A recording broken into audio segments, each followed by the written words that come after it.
Good morning students, आपका मैं फिर से स्वागत करता हूं अपने यूट्यूब चैनल वीर फिजिक्स क्लासेस में। आज हम इस वीडियो में नई यूनिट स्टार्ट करने जा रहे हैं, यूनिट नंबर 6, 12th क्लास की फिजिक्स, यूनिट नंबर 6 का फर्स्ट चैप्टर जिसका नाम है रिफ्लेक्शन ऑफ लाइट। जो ये 6 नंबर यूनिट है बेटा, इसके दो पार्ट्स हैं, एक रे ऑप्टिक्स और एक है वेव ऑप्टिक्स। क्या क्या नाम है? एक तो होती है इसमें 6 नंबर यूनिट है, इसका जो नाम है वो है ऑप्टिक्स। क्या नाम है? ऑप्टिक्स नाम है।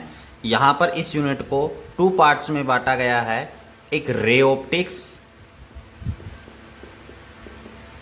और जो दूसरा इसका जो पार्ट है वो है वेव ऑप्टिक्स।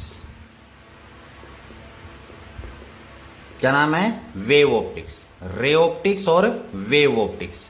तो जो स्टार्टिंग में हम बात करेंगे वो रे ऑप्टिक्स की बात करेंगे, वेव ऑप्टिक्स की बाद में बात करेंगे। जो ये फर्स्ट चैप्टर है जिसका नाम है रिफ्लेक्शन ऑफ लाइट, ये रे ऑप्टिक्स के अंडर आता है।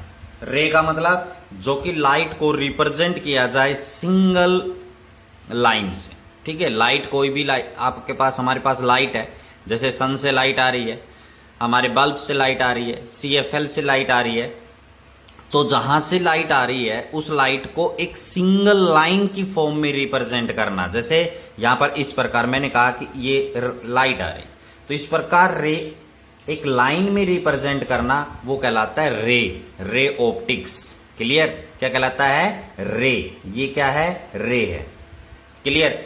इसी प्रकार वेव का मतलब क्या होता है कि लाइट को रिप्रेजेंट करना किसकी फॉर्म में? वेव्स की फॉर्मेशन में, तो वो क्या कहलाता है? वेव ऑप्टिक्स कहलाता है। क्लियर? रे आपके पास है सिंगल लाइंस की फॉर्मेशन में है, वो रिप्रेजेंट करना लाइट को, वो रे कहलाता है। तो यहां पर इसके इस यूनिट के कुछ चैप्टर्स हैं जिनमें हम रे ऑप्टिक्स की बात करेंगे और बाद में जो है वो हमारे पास बात करेंगे हम वेव ऑप्टिक्स के बारे में। क्लियर? तो यहां पर जो बात कर रहे हैं वो रे ऑप्टिक्स के बारे में डिस्कशन कर रहे हैं और उसका पहला चैप्टर जो है, यानी फर्स्ट जो चैप्टर है हमारे पास, वो जिसका नाम है रिफ्लेक्शन ऑफ लाइट। तो आइए अब हम बात करते हैं कि what is reflection of light. देखिए, मैं आपको बता देता हूं अलग अलग पार्ट्स में। एक है रिफ्लेक्शन। रिफ्लेक्शन का मतलब होता है बेटा बंचिंग बैक, यानी बाउंस करना किसी भी चीज का, वापिस टकराना, टकराने के बाद क्या करना? बाउंस। तो वो क्या कहलाता है? रिफ्लेक्शन कहलाता है। जैसे उसके अंदर कुछ भी हो सकता है, जैसे कोई भी सरफेस है उसके ऊपर आपने रबड़ की बॉल मारी, तो रबड़ की बॉल गई, वहां से उस सरफेस से बॉल क्या हुई? टकराई, टकरा कर क्या हुआ? बॉल वापस आ गई। तो ये क्या है? रिफ्लेक्शन हुआ। यानी बॉल ने उस सरफेस को क्रॉस नहीं किया। जैसे बॉल ने आपने कहां मारा? दीवार पर मारा, वॉल पर मारा, तो बॉल जो है वो वॉल दीवार को क्रॉस कर कर नहीं जाएगी, वो बॉल दीवार से टकराएगी और टकराने के बाद वापिस आ जाएगी और उसके पाथ के अंदर क्या हो जाएगा? चेंज हो जाएगा। मतलब जिस रास्ते वो गई थी वो रास्ता चेंज कर लेगी, पाथ है वो क्या कर लेगी? चेंज। वो क्या है? रिफ्लेक्शन है। क्लियर? तो यहां पर वर्ड क्या जुड़ गया? Reflection of light. तो लाइट का मतलब यहां पर जो सन है, सन से लाइट आती है, CFL से लाइट आती है, बल्ब से लाइट आती है, कैंडल से लाइट आती है। क्लियर? और लाइट जो है उसका स्पेक्ट्रम होता है बेटा, उसमें हमारे पास विजिबल जो लाइट है जिसको हम देख सकते हैं, वो लाइट सन से जैसे आई, सन में और भी स्पेक्ट्रम है जिनमें हमने यूनिट नंबर 5 में डिस्कस किया था। तो लाइट जो है विजिबल लाइट, जिसको आप देख सकते हैं, हमारी आंखें देख सकती हैं, तो उस लाइट का भी क्या होना? रिफ्लेक्शन होना। मतलब क्या है कि लाइट है वो एक रिफ्लेक्टिंग सरफेस से टकराई, टकराने के बाद उसके पाथ के अंदर क्या हो गया? चेंज हो गया और मीडियम के अंदर कोई भी चेंजमेंट नहीं हुआ, तो वो क्या कहलाएगा? रिफ्लेक्शन ऑफ लाइट कहलाएगा।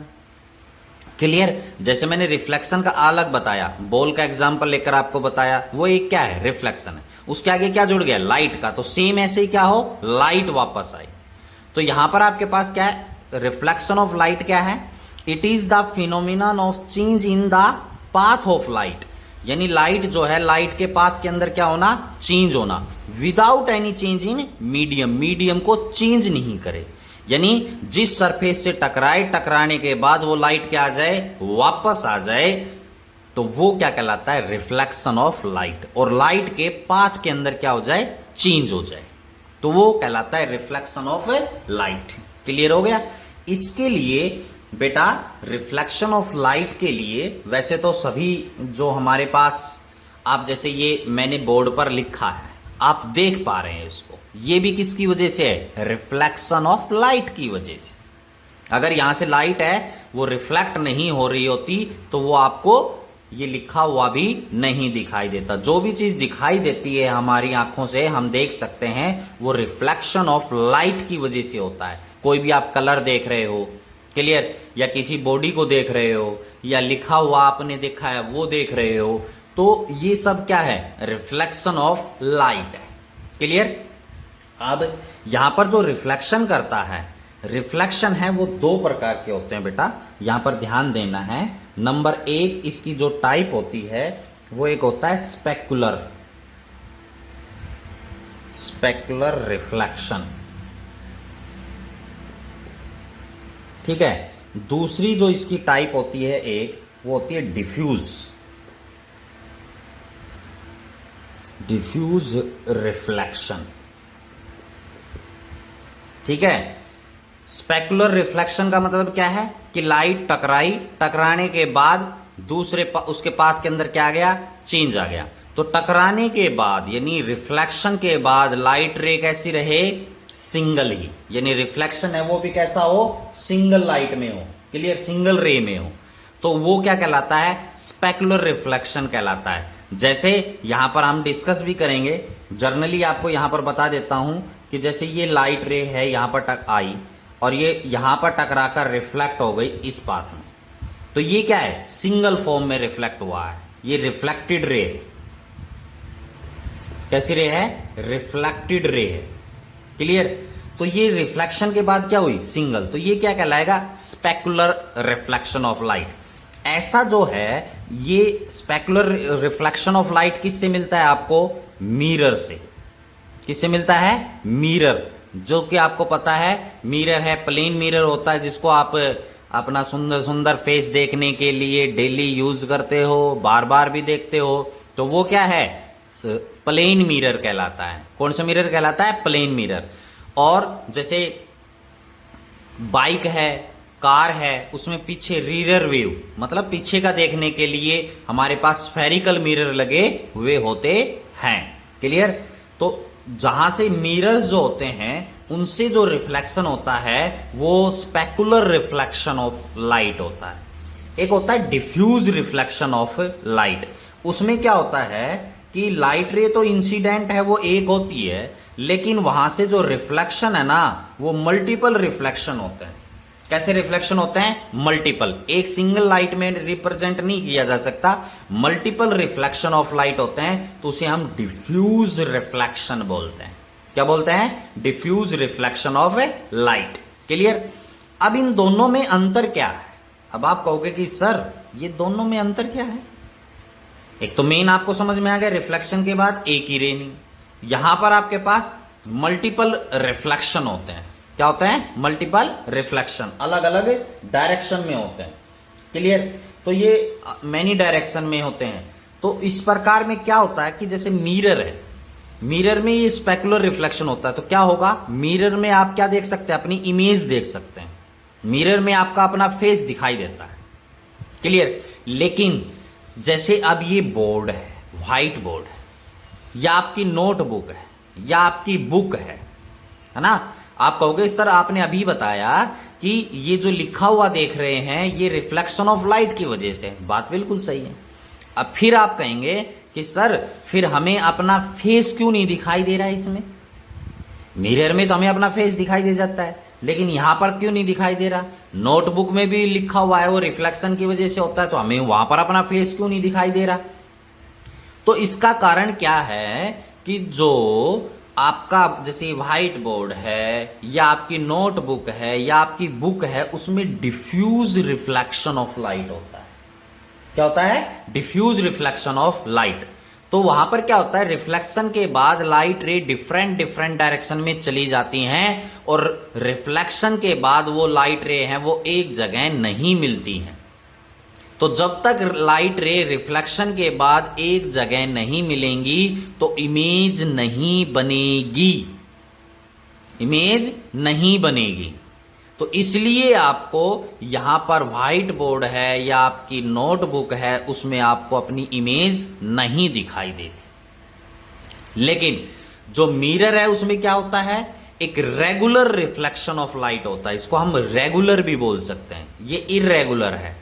ठीक है, जैसे आप क्यों, क्योंकि जो मिरर है, मिरर का जो सरफेस होता है ना, वो स्मूथ सरफेस होता है बेटा, उसमें पॉलिश किया होता है एक साइड से, तो उसमें आपको रिफ्लेक्शन जो है वो रेगुलर होता है और रिफ्लेक्शन के बाद लाइट रेज एक पॉइंट पर मिलती हैं जिसकी वजह से इमेज बनती है। और जो आपका व्हाइट बोर्ड है या आपको दिखने में स्मूथ लगता है लेकिन बहुत स्मूथ नहीं है।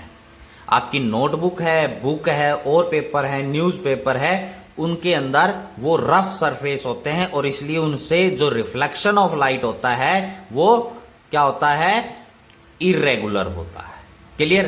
तो जिसकी वजह से आपको इमेज नहीं दिखाई देती है। क्लियर? ये रिफ्लेक्शन ऑफ लाइट की अलग अलग बातें थी। अब हम एग्जैक्ट पॉइंट पर आते हैं। फिर से ये समझाने के लिए आपको बताया था कि रिफ्लेक्शन ऑफ लाइट में पाथ चेंज होता है लेकिन मीडियम चेंज नहीं होता है। तो अब हम रिफ्लेक्शन ऑफ लाइट के बारे में डिस्कस करेंगे, किसके थ्रू? मिरर के थ्रू। और मिरर भी हम कैसा ले रहे हैं, जैसे यहां पर प्लेन मिरर के जो रिफ्लेक्शन ऑफ लाइट है इसके बारे में हम डिस्कस करेंगे प्लेन मिरर से। किससे डिस्कस करेंगे? प्लेन मिरर से इसको हम डिस्कस करेंगे रिफ्लेक्शन ऑफ लाइट के बारे में। क्लियर? तो हम क्या कहते हैं कि let us consider this is a plane mirror, जो कि वन साइड से बेटा पॉलिश किया हुआ होता है। वन साइड से क्या होता है? पॉलिश है। और ये पॉलिश है वो कैसी होती है बेटा? सिल्वर कलर की। ये जो पॉलिश है, ये पॉलिश है कैसी है? Silver colour. कैसे कलर की पॉलिश की हुई होती है? सिल्वर कलर की पॉलिश की हुई होती है। क्यों होती है सिल्वर कलर की पॉलिश? क्योंकि जो सिल्वर कलर है, this is the good reflector of light. मेरी इस वीडियो को ध्यान से समझना है, बेसिकली चीजें बता रहा हूं ताकि आगे की वीडियोस में आगे के जो टॉपिक्स हैं वो आपको इजीली समझ में आ सके। तो इसलिए वीडियो को पूरा देखें और अगर वीडियो पसंद आए तो उसको लाइक करना ना भूलें। तो ये जो पॉलिश की हुई होती है वो कैसी होती है बेटा? हमारे पास सिल्वर कलर जो होता है, सिल्वर कलर से पॉलिश की हुई होती है, क्योंकि silver colour is a good reflector of light. कैसा होता है? गुड रिफ्लेक्टर ऑफ लाइट होता है। ठीक है, फिर उसके बाद उसके ऊपर सिल्वर करने के बाद हम कोई भी कलर लगा सकते हैं ताकि वो सिल्वर कलर है वो क्या रह सके? सेफ रह सके। जैसे आपकी गाड़ी है या बाइक है जिसमें लाइट, हेडलाइट होती है, उसके अंदर का आप देखना, उसमें भी कैसा होता है? सिल्वर कलर होता है। ठीक है, क्योंकि सिल्वर कलर जो पॉलिश्ड है, क्या है? पॉलिश्ड है, सिल्वर कलर से पॉलिश्ड किया होता है, वो इसलिए ही किया होता है क्योंकि ये गुड रिफ्लेक्टर ऑफ लाइट होता है। तो जैसे ये हमारे पास प्लेन मिरर है, यहां पर इस प्लेन मिरर के ऊपर जो हमारे पास सोर्स ऑफ लाइट है, क्या है? सोर्स ऑफ लाइट है, उससे लाइट आ रही है इस प्रकार। तो ये लाइट है वो क्या कहलाएगी? Incident light. कैसी लाइट है? Incident light.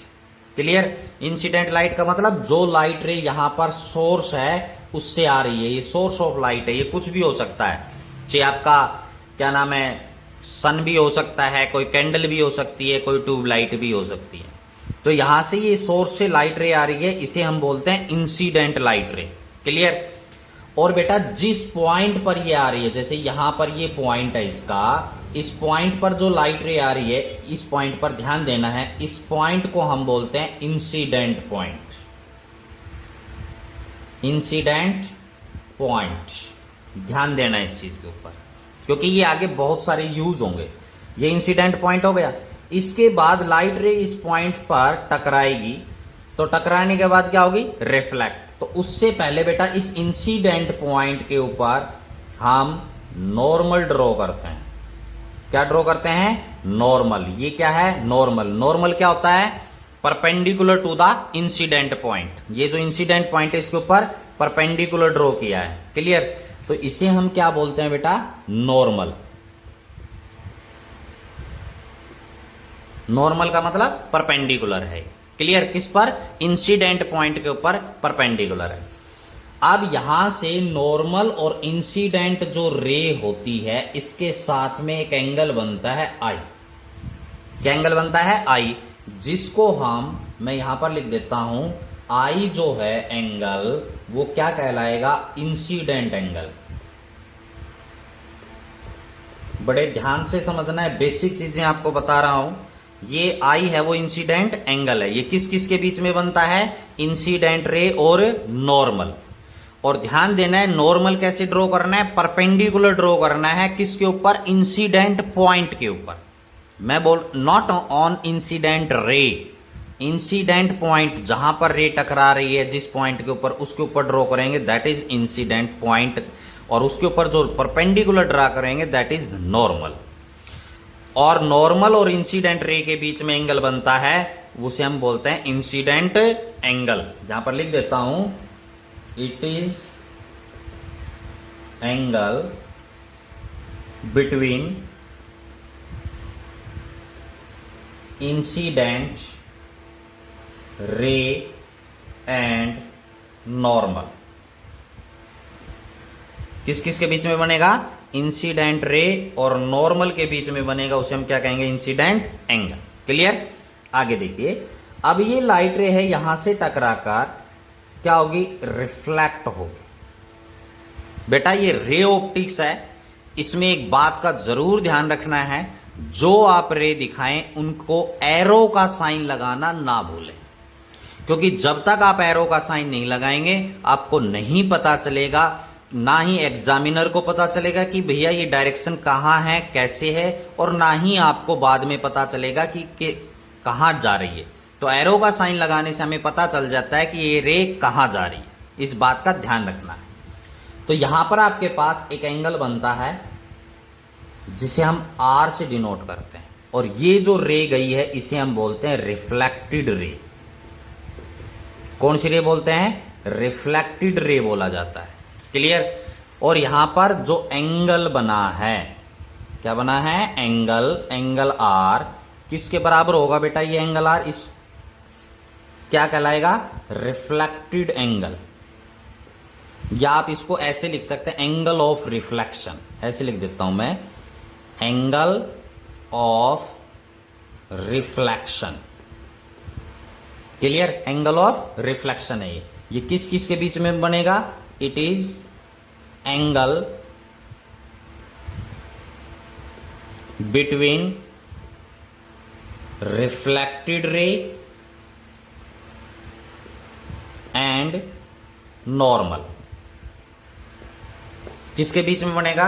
रिफ्लेक्टेड रे और नॉर्मल के बीच में जो एंगल बनेगा, उसे हम क्या कहेंगे? एंगल ऑफ रिफ्लेक्शन कहेंगे। क्लियर हो गया? इस प्रकार जो आपका प्लेन मिरर है, ठीक है ना, उससे लाइट रे का क्या होता है? रिफ्लेक्शन होता है, जिसको हम रेगुलर रिफ्लेक्शन भी बोलते हैं, या स्पेकुलर रिफ्लेक्शन ऑफ लाइट बोलते हैं। ठीक है, रेगुलर रिफ्लेक्शन होता है। क्लियर? तो यहां पर हमारे पास जो है, ये प्लेन मिरर से रिफ्लेक्शन हुआ। आगे जब हम पढ़ेंगे स्फेरिकल मिरर, उनमें भी यही चीजें होती हैं, लेकिन वहां पर हम रे डायग्राम के बारे में डिस्कस करके आपको फिर से समझाएंगे। ये प्लेन मिरर से क्या हो गया? रिफ्लेक्शन ऑफ लाइट हो गया। क्लियर? कोई प्रॉब्लम? अब इसके बाद यहां पर बात आती है इंपॉर्टेंट पॉइंट की, laws of reflection. Reflection of light. यानी रिफ्लेक्शन ऑफ लाइट के क्या लॉज हैं, क्या नियम है। पहला नियम होता है बेटा नॉर्मल, यहां पर पहला नियम है incident ray comma normal and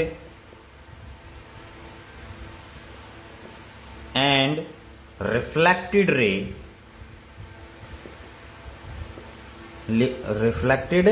rays lies in the same plane।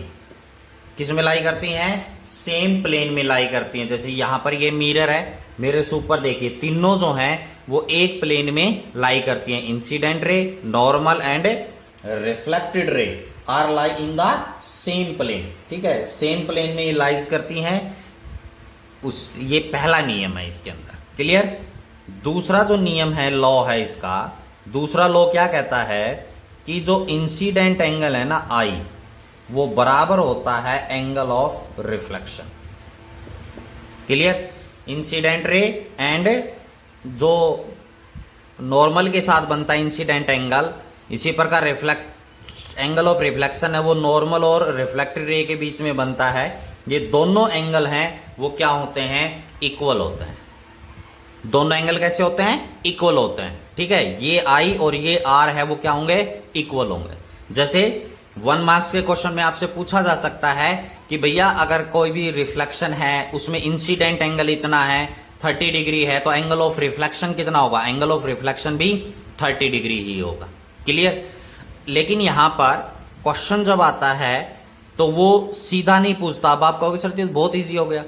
कई बार वो क्या पूछ लेता है कि जैसे मिरर है, मिरर के और इंसिडेंट रे के बीच का एंगल दे देता है। किसके बीच का एंगल दे देता है? इंसिडेंट रे और मिरर के साथ का एंगल दे दिया। फिर वो आपसे पूछ लेता है एंगल ऑफ रिफ्लेक्शन क्या होगा। क्लियर। तो यहां पर आई निकालना होगा। आई कैसे निकलेगा? 90 माइनस ये जो एंगल आपको दिया मिलेगा वो निकालना है। अभी मैं आपको बता देता हूं। तो ला ये समझ में आ गया। 2 लॉज होते हैं, incident ray, normal and reflected ray lie in the same plane. दूसरा जो लॉ होता है वो incident angle and reflecting angle जो है वो बराबर होते हैं। क्लियर। अब यहां पर मैं आपको बता देता हूं, अगर आपको जैसे यहां पर ये मिरर है और इंसिडेंट रे, इसके बीच का एंगल दे दिया आपको 30 डिग्री। कितना एंगल दे दिया? 30 डिग्री दे दिया। वो आपसे पूछे कि भैया आर क्या होगा, आर निकालिए। ये इंसिडेंट एंगल नहीं है, इस बात का ध्यान रखना। तो इंसिडेंट एंगल है वो आप कैसे निकालेंगे? 90 माइनस 30 करके निकालेंगे, जो कि आएगा 60 डिग्री। कितना आएगा? 60 डिग्री। तो यहां पर आर है वो भी कितना आ जाएगा? 60 डिग्री आ जाएगा। Clear. By the way 30 degree, क्योंकि यहां पर ये नॉर्मल ड्रॉ किया है, तो ये कंप्लीट एंगल है वो कितने डिग्री बनेगा? 90 डिग्री बनेगा। तो ये एंगल दे रखा है, तो ये कैसे आई कैसे निकालोगे? 90 में से एंगल माइनस कर दोगे। चाहिए वो आपसे उल्टा भी पूछ सकता है, एंगल ऑफ रिफ्लेक्शन ये दे दिया, रिफ्लेक्टेड रे, वो आपसे कहे angle between the reflected ray and plane of mirror, जैसे मिरर है इसके साथ। क्लियर। तो वो एंगल दे दिए तो आपसे आई पूछ सकता है, तो वही सेम ऐसे ही करना है। 90 माइनस ये एंगल करना है, उससे आर आ जाएगा। जितना आर आएगा उतना ही आई रहेगा। तो बात को ध्यान से देखना है, उसमें क्या लिखा हुआ है आपसे कि एंगल है वो कहां का दे रहा है। कुछ बच्चे गलती कर देते हैं, ऐसे ही लिख देते हैं कि सर जी ये तो इतना दे रखा था। लेकिन ध्यान रखना है कि वो एंगल इंसिडेंट रे और ए मिरर के साथ दे रखा है या इंसिडेंट रे या नॉर्मल के साथ दे रखा है। क्लियर। तो ये पॉइंट्स है। यहां से हमारे पास बात हुई reflection of light from the plane mirror. Clear. इसके बारे में हम और डिस्कस करते हैं। आइए बच्चों, अब हम बात करते हैं कि आगे प्लेन मिरर की ही इमेज के बारे में, कि जो प्लेन मिरर है उससे जो रिफ्लेक्शन होगा उसकी इमेज कैसी होगी, क्या होती है, उसके बारे में डिस्कस करेंगे। क्लियर। तो जैसे आपके पास ये प्लेन मिरर है, ये वर्टिकली ले लेता हूं, ये सिल्वर कलर से क्या किया गया है? पॉलिश किया गया है। इस प्लेन मिरर के सामने जैसे यहां पर ये लाइन ड्रॉ कर देता हूं सेंटर, ध्यान से समझना इसकी। जैसे इसके आगे प्लेन मिरर के आगे एक ऑब्जेक्ट रख दिया मैंने ए और बी। क्या रख दिया? ए बी कोई भी ऑब्जेक्ट है प्लेन मिरर के साथ। तो प्लेन मिरर की इमेज का नेचर कैसा होगा, नेचर ऑफ इमेज, उसके बारे में डिस्कस करेंगे कुछ पॉइंट्स के बारे में। तो जैसे यहां से लाइट रे मिरर के ऊपर जाएगी, कहां जाएगी? मिरर के ऊपर ये लाइट रे जाएगी ऐसे, तो इमेज बनाएगा। तो जो प्लेन मिरर का nature of image formed by plane mirror,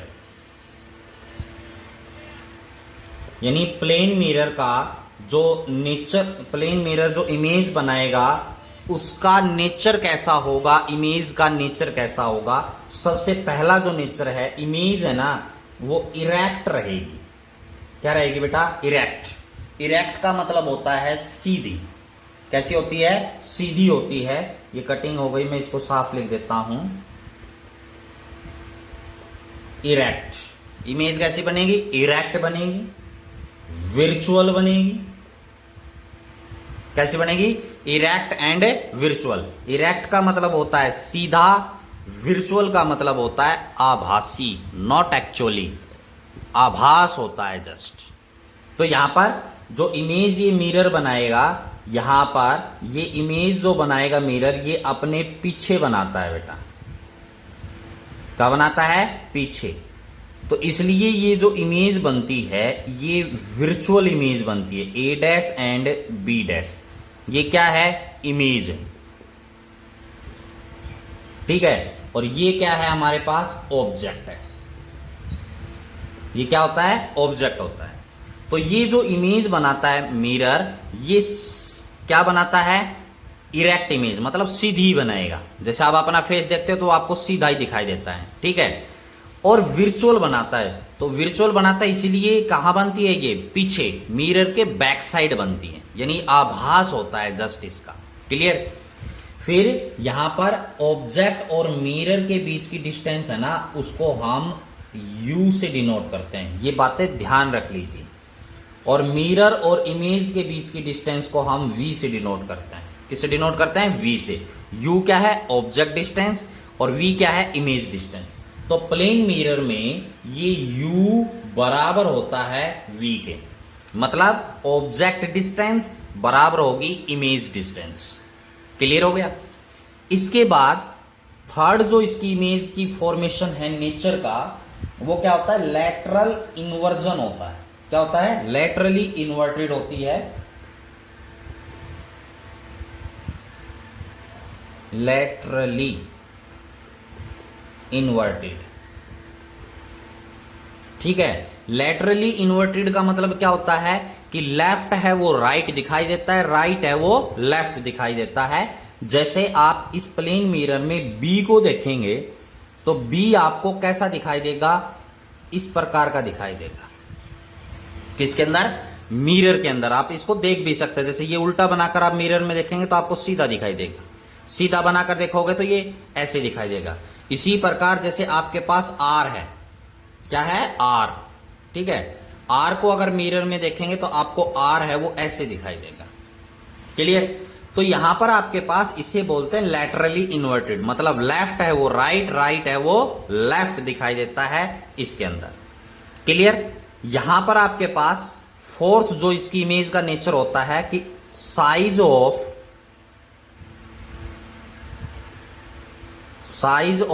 object बराबर होता है साइज ऑफ इमेज, यानी ऑब्जेक्ट की साइज और साइज ऑफ इमेज दोनों इस प्लेन मिरर की इमेज फॉर्मेशन में बराबर होते हैं। यानी ए बी हाइट जो है वो बराबर होगी ए डैश एंड बी डैश, दोनों बराबर होते हैं बेटा।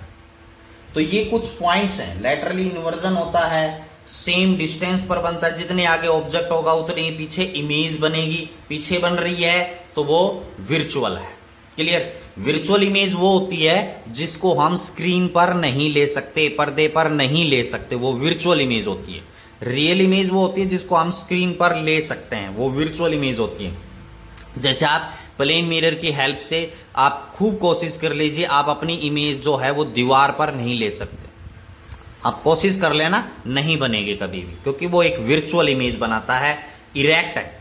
और एक बात का ध्यान रखना, जो इमेज इरेक्ट होगी वो विर्चुअल भी होगी, जो विर्चुअल है वो इरेक्ट होगी, यानी ये दोनों का कॉम्बिनेशन है। क्लियर होगी बात? तो यू वी और लेटरली इन्वर्टेड साइज और साइज ऑफ द इमेज है वो क्या होते हैं? बराबर होते हैं। क्लियर? अब इसके बाद अब हम प्लेन मिरर की ही बात करते हैं, number of images. Important question है ये बनता है, नंबर ऑफ इमेजेस कि प्लेन मिरर की हेल्प से एक इमेज नहीं, बहुत सारी इमेज हैं वो हम कैसे बना सकते हैं। जैसे आप लोगों ने जर्नली नहीं देखा होगा, लेकिन जैसे आपने एक फिल्म आई थी हेरा फेरी, उसके लास्ट का जो सीन होता है सर्कस का, उसके अंदर आप देखते हैं वो सभी जो है हीरो है या जो और आर्टिस्ट हैं वो सारे उस सर्कस के अंदर चले जाते हैं और वो एक भूल भुलैया जो रूम होता है, यानी जिसमें बहुत सारे मिरर लगे होते हैं, तो उसमें चले जाते हैं। तो वहां पर आप देखना उसकी बहुत सारी इमेजेस दिखाई देती हैं, पता नहीं चलता कि कौन ओरिजिनल है, कहां पर है, कैसे। तो वो नंबर ऑफ इमेजेस हैं वो कैसे बनती हैं? तो वो डिपेंड करती है बेटा मिरर्स के ऊपर कि मिरर्स के बीच में कितना एंगल है और कैसे है। जैसे यहां पर एक प्लेन मिरर है, ठीक है, यहां पर क्या है? प्लेन मिरर है, इसके साथ में एक दूसरा प्लेन मिरर लगा दिया एक एंगल के साथ, क्योंकि एक सिंगल मिरर से लार्ज नंबर ऑफ इमेजेस नहीं बनेंगी। ठीक है, तो ये दो मिरर लगा दिए, इन दोनों मिरर के बीच में एक एंगल होगा थीटा, कितने डिग्री पर आपने बनाया हुआ है। इसी प्रकार जो सैलून की दुकानें होती हैं, मतलब नाई की दुकान होती है जहां आप बाल कटवाने जाते हैं, शेविंग करवाने जाते हैं, तो उनमें भी बहुत सारे मिरर लगे हुए होते हैं। ठीक है, तो उनमें भी आप अपनी नंबर ऑफ इमेजेस हैं वो देख सकते हैं। तो जैसे यहां पर मैं एग्जांपल ले रहा हूं, दो मिरर हैं 1 और 2, दोनों के बीच में एक एंगल है थीटा, तो कितनी इमेजेस बनेंगी, कैसे बनेंगी? तो बेटा जो नंबर ऑफ इमेजेस होती हैं, क्या नंबर ऑफ इमेजेस वो बराबर होती हैं 360 divided by theta. 360 divided by theta, 360 fix है ही, थीटा ये एंगल होगा, ये 90 है, 30 है या 60 है। क्लियर? अब जैसे यहां पर अगर इसको डिवाइड करने के बाद, अगर यहां पर मैं लिख देता हूं 360 डिग्री डिवाइडेड बाय थीटा, इसकी वैल्यू अगर इवन आती है, कैसी आती है? Even integer. ठीक है, तो क्या करना है, इसको माइनस, आपके पास क्या है? इवन इंटीजर्स आया है, तो क्या करेंगे इसमें? 360 divided by theta even integers आया है, तो नंबर ऑफ इमेजेस निकालने के लिए 360 डिवाइडेड बाय थीटा -1 करना पड़ेगा, यानी यहां पर ऑड इंटीजर्स आना चाहिए। कैसा आना चाहिए? Odd integers. ठीक है, और अगर 360 डिवाइडेड बाय, यहां पर बता देता हूं, अगर 360 डिवाइडेड बाय थीटा कैसा है? ऑड इंटीजर, तो यहां पर आपको माइनस करने की, 1 माइनस करने की आवश्यकता नहीं है। क्लियर? क्योंकि यहां पर जो नंबर ऑफ इमेजेस बनेंगी वो कैसी बनेंगी? ऑड इंटीजर्स में बनेंगी। कैसे में बनेंगी? ऑड इंटीजर्स में, हमेशा ध्यान रखना। एग्जांपल लेता हूं यहां पर कि जैसे इन दोनों मिरर्स के बीच में थीटा है वो 30 डिग्री है। कितनी डिग्री है? 30। तो आप क्या करेंगे? 360 डिवाइडेड बाय 30, तो कितना आंसर आएगा यहां पर? 12। कितना आएगा? 12। 12 कैसा है? इवन है। कैसा है? इवन। ठीक है, तो हमें ऑड लाना है, तो आप क्या करेंगे? नंबर ऑफ इमेजेस जो हैं नंबर ऑफ इमेजेस आप निकालेंगे तो वो किसके बराबर होगी, 12 minus 1 that is equal to 11 आपका आंसर होगा। क्लियर। और अगर जैसे आपके पास इनके बीच में एंगल थीटा है वो 40 डिग्री है तो आप क्या करेंगे, 360 divided by 40 that is equal to कितना आ जाएगा, 9। ठीक है, तो ये कैसा है, ओड नंबर है। तो नंबर ऑफ इमेजेस जो हैं वो किसके बराबर आएंगी, 9। यानी यहां से आपको माइनस करने की आवश्यकता नहीं है। क्लियर हो गया। तो ये नंबर ऑफ इमेजेस के बारे में बातें थी कि कोई भी दो प्लेन मिरर हैं, उन 2 हैं, 3 हैं, 4 हैं, जैसे भी हैं, उनके बीच में एंगल है, उससे हम कैसे नंबर ऑफ इमेजेस निकालेंगे। ये एक इंपॉर्टेंट क्वेश्चन बनता है बेटा 1 मार्क्स का, आपसे पूछ सकता है पेपर में। क्लियर हो गया। तो ये नंबर ऑफ इमेजेस के बारे में था प्लेन मिरर के। आइए बच्चों, अब हम प्लेन मिरर के 2 इंपॉर्टेंट पॉइंट्स के बारे में और डिस्कस करते हैं इस वीडियो में। बहुत इंपॉर्टेंट है ये एक प्रकार से जैसे कंपटीशन वगैरह में भी है और एग्जाम से भी आपसे इंपॉर्टेंट बनते हैं। तो यहां पर जैसे ये इंसिडेंट रे है, मैंने आपको बताया ये प्लेन मिरर है, ये इंसिडेंट रे है, ये नॉर्मल है, ये रिफ्लेक्टेड रे है। यहां पर एंगल आई इंसिडेंट बनेगा, यहां पर एंगल ऑफ रिफ्लेक्शन बनेगा। तो अगर ये इंसिडेंट रे अगर डाइवर्ट नहीं होती, क्या नहीं होती, डाइवर्ट नहीं होती, यानी रिफ्लेक्ट नहीं होती, तो कैसे जाती थी बेटा, ये सीधी जानी थी। तो ये एंगल आई है तो यहां पर ये एंगल भी क्या बनेगा, आई बनेगा, या आप इसको थीटा मान सकते हैं। क्या मान सकते हैं, थीटा। तो यहां पर मैं आपको यहां पर थीटा ही लेके दिखा देता हूं ताकि आप इजीली समझ पाएंगे। यहां पर थीटा, ये एंगल भी क्या है, थीटा, क्योंकि बराबर होंगे दोनों। ये आई और R according to law of reflection बराबर होंगे, तो ये एंगल भी क्या है, थीटा। तो बेटा ये देखिए, अब आपके पास ये इंसिडेंट रे इतनी है, ये क्या है, रिफ्लेक्टेड रे है। तो इनके बीच में अगर इंसिडेंट रे डाइवर्ट रिफ्लेक्ट नहीं होती तो कहां जाती, सीधी यहां पर। लेकिन अब कहां गई है, यहां पर। तो एंगल ऑफ डेविएशन, मतलब कितने एंगल ऑफ डेविएशन, जिसको हम डेल से डिनोट करते हैं, वो किसके बराबर होगा, पाई माइनस 2 थीटा। किसके बराबर होगा, पाई माइनस 2 थीटा। क्यों होगा पाई माइनस 2 थीटा, क्योंकि यहां पर देखिए ये नॉर्मल है, ये पूरा क्या है, नॉर्मल। यहां से ये एंगल जो है ये नॉर्मल, ये पूरा एंगल यहां तक कितनी डिग्री है, 180 डिग्री, यानी पाई। इसमें से माइनस कर दिया 2 थीटा। क्यों किया, 1 थीटा ये रहा, 1 थीटा ये रहा, दोनों बराबर है। तो यहां पर ये एंगल ऑफ डेविएशन बोलते हैं इसको, एंगल ऑफ डेविएशन। मतलब कितने एंगल से लाइट रे है वो क्या हुई है, डाइवर्ट, इतने एंगल से डाइवर्ट हो। अब यहां पर एक बात आती है, क्या, अगर आप मिरर को, क्या है, जैसे आपका ये मिरर है, इसको चाहे clockwise anti clockwise theta angle से टर्न करेंगे। ध्यान से सुनना मेरी बात को। अगर ये मिरर है, इसको थीटा एंगल से टर्न कर दिया तो आपकी जो रिफ्लेक्टेड रे है वो भी टर्न होगी उसी डायरेक्शन में 2 थीटा डिग्री एंगल से। तो बच्चों यहां पर आप नोट्स में लिख सकते हैं, ये लाइन मैंने लिख दी है। When a plane mirror is turn through an angle theta, जैसे ये प्लेन मिरर है, एंगल थीटा से टर्न किया, चाहे इसको क्लॉकवाइज कर लीजिए चाहे anti clockwise, then the reflected ray turn in the same direction. आपने मिरर को क्लॉकवाइज घुमाया है तो रिफ्लेक्टेड रे भी क्लॉकवाइज घूमेगी, through an angle 2 theta. 2 theta से क्या होगी, ये जो रिफ्लेक्टेड रे है वो भी टर्न हो जाएगी। ये एक इंपॉर्टेंट पार्ट था। दूसरा जो इंपॉर्टेंट पॉइंट्स आता है वो क्या आता है, minimum length of the mirror is thus always half of the length to be seen irrespective of the eye level.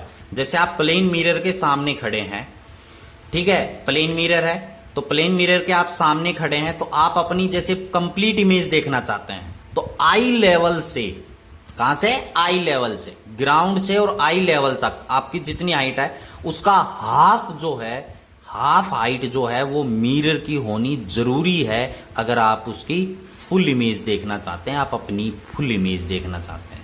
Clear. जैसे आपके पास, मैं आपको थोड़ा सा बता देता हूं, जैसे यहां पर ये वर्टिकली क्या है, मिरर है, ठीक है, ये ग्राउंड लेवल है, यहां पर आप खड़े हैं, ठीक है, आप हैं यहां पर, ये ऐसे आप खड़े हुए हैं यहाँ, ठीक है। तो आपका आई लेवल क्या है, ये। तो आपके आई लेवल से जो हाइट है h, उसका हाफ जो है मिरर की हाइट यानी h/2 होनी जरूरी है, तभी आप उसमें अपनी फुल इमेजेस या किसी और ऑब्जेक्ट की फुल इमेज है वो आप देख सकते हैं। क्लियर। तो आज की इस वीडियो में हमने बात की रिफ्लेक्शन ऑफ लाइट क्या होता है, और स्पेशली बताया कि प्लेन मिरर की इमेज कैसी बनती है, प्लेन मिरर से रिफ्लेक्शन ऑफ लाइट कैसे होता है, नंबर ऑफ इमेजेस कैसे बनती हैं, ठीक है। प्लेन मिरर को अगर टर्न करेंगे रिफ्लेक्टेड रे के ऊपर क्या इफेक्ट पड़ेगा, प्लेन मिरर की जो हाइट है वो कितनी होनी चाहिए। तो यहां पर इस बात का ध्यान रखना है आपने, ये हाफ होनी चाहिए, आई लेवल से हाफ ऑफ लेंथ होनी चाहिए जो आपकी है। क्लियर। तो आज की इस वीडियो में इतना ही। आपको अगर वीडियो पसंद आई हो तो लाइक करना ना भूलें, और जिन्होंने अगर मेरे यूट्यूब चैनल वीर फिजिक्स क्लासेस को सब्सक्राइब नहीं किया है तो प्लीज वो आप सब्सक्राइब कर दीजिए। Thank you and have a nice day.